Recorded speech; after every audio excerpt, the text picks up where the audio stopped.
السلام عليكم ورحمة الله وبركاته. إنشاء عن حضارة العراق لكافة المراحل سهل وبسيط، وإن شاء الله تاخذون عليه درجة كاملة.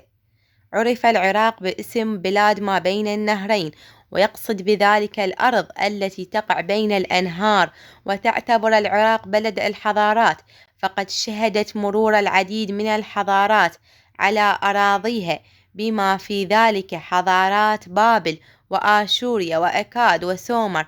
ثم بعد ذلك أصبحت هذه المنطقة الغنية جزءا مهما من الأنظمة التي تتضمن السلالات الفارسية واليونانية والرومانية.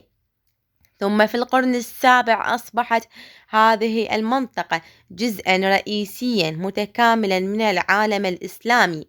تتميز حضارة العراق بامتلاكها تراثا غنيا بالثقافة، حيث اشتهرت البلاد بامتلاكها أفضل الشعراء والرسامين والنحاتين في العالم العربي، وكان البعض منهم معروفين على مستوى عالمي.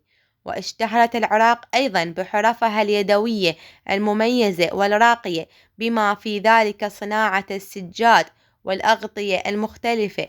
وبالإضافة إلى ذلك فإن العراق عرف بهندسيتها المعمارية المميزة، والتي يمكن ملاحظتها في الأبنية الموجودة في بغداد، حيث يظهر البناء وكأنه جديد تماما، كما يمكن ملاحظة جمال هندستها المعمارية في بعض المباني القديمة والمجمعات الموجودة على بعض الجزر فيها.